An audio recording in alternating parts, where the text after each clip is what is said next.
Okay, so let's get the show moving. Kenyan President William Ruto today flagged off the Africa Climate Finance and Africa Climate Action Summit in Nairobi.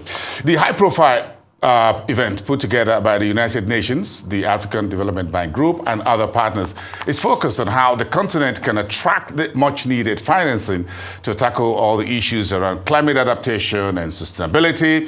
But let's take excerpts for you from the opening plenary of the ministers and representatives of climate agencies. 61. Africa has witnessed a one-third reduction in agricultural productivity due to climate change, a stark reminder of the urgent need for adaptation. Yet, much of the world is just waking up to the merits of restorative agriculture, a practice that already resonates with African farming practices. By building on the wealth of indigenous knowledge, we can scale, enhance, and even monetize our agricultural systems. This enables us to unlock the huge potential in our agricultural land assets, representing 2/3 of the world's uncultivated, underutilized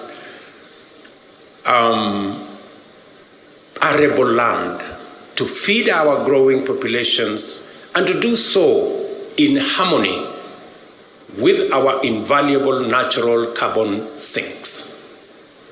Additionally, the restoration and expansion of Africa's natural carbon sinks are not just an environmental imperative. In fact, they are an unparalleled economic gold mine.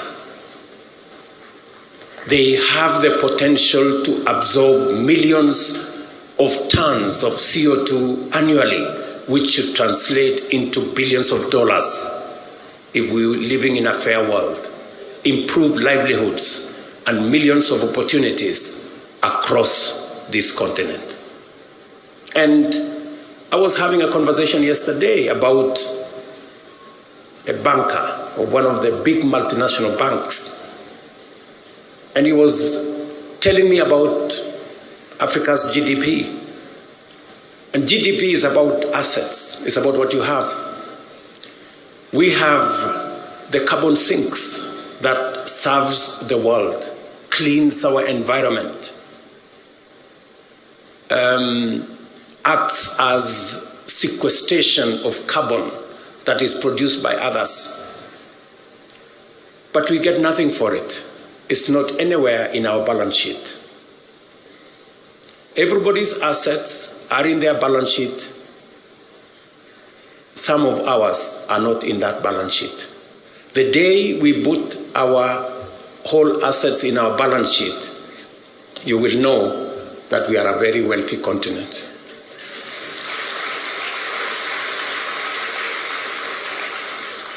And let me say, we do all that, but it doesn't count for much. But we do it anyway because we love this world, because it's our home. And that is why the conversation of North versus South must come to an end. Who did what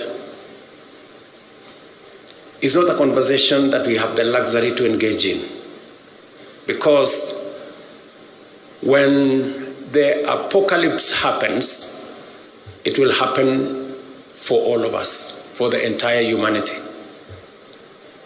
Let me say this. We do this, and all of this comes while safeguarding our biodiversity. We are careful to make sure that that is in place. Our renewable energy resources are not just environmental necessity. They are the ultimate catalyst of radical socio-economic prosperity. They can fuel sustainable development, drive economic growth, create jobs, and also uplift millions from energy poverty, all while reducing our carbon footprint continentally and globally. The possibilities are not just promising. They are transformative. Africa can power all our energy needs with renewable resources. The continent has enough potential to be entirely self-sufficient with the mixture of wind, solar, geothermal, sustainable biomass, and hydropower. In Africa, we can be a green industrial hub that helps other regions achieve their net zero strategies by 2050. In other words, what I'm saying is unlocking the renewable resources that we have in our continent is not only good for Africa, it is good for the rest of the world. Because we not only are driving our own growth, but we are ready to share these resources with the rest of the world, and by doing so, we will assist the rest of the world in ensuring that we move towards the net zero target that we all set for ourselves. And for Africa, renewable resources, it is not just the volume, but also the non-seasonality of our renewable energy that stands out. The nearly year-round sunshine makes Africa's solar potential particularly unique, perfectly suited to industrial energy demands, something that is challenging in other areas, especially in temperate climates. Kenya, for example, serves as a good example of what is possible. Our national grid currently operates at 3 gigawatts, with 93% of that power being renewable. Our ambition is audacious yet achievable: 100% renewable by 2030 and a 100 gigawatt grid entirely renewable by 2040. A serious challenge in bridging the investment gap in order to enable the continent meet its energy needs is the creation of demand on sufficient scale to provide incentives for appropriate private investment in energy infrastructure development. Industrial energy at scale is therefore necessary to anchor energy demand as a means of tackling the widespread energy poverty still prevalent across our continent. The numbers are stark. Nearly 600 million Africans lack access to electricity. Another 150 million grapple with unreliable power. And almost 1 billion have no access to clean cooking energy. But the abundance of our renewable resources, the possibilities offered by new technologies, and opportunities created by new climate financing offers enormous possibilities for us. We have the capability to provide reliable and cost-effective energy access to all Africans by 2030. For many years, the climate change negotiations under the UNFCCC have remained a contestation between North and South, with deepening mistrust and widening divide between North and South about two actions that should reverse the impacts of the challenge that poses existential threat to the survival of humanity and the planet, that is adaptation and mitigation. The outcome of this summit then should seek to not only provide a neutral ground for conversation and restore hope and dignity for millions of people whose livelihoods have been turned upside down due to the ranging climate impacts manifested by shifting seasons, drying rivers, erratic rainfall, diseases, compounding food crisis, and forced solutions, but should also be responsive to African people's realities aspirations, desires, and imperatives of climate justice.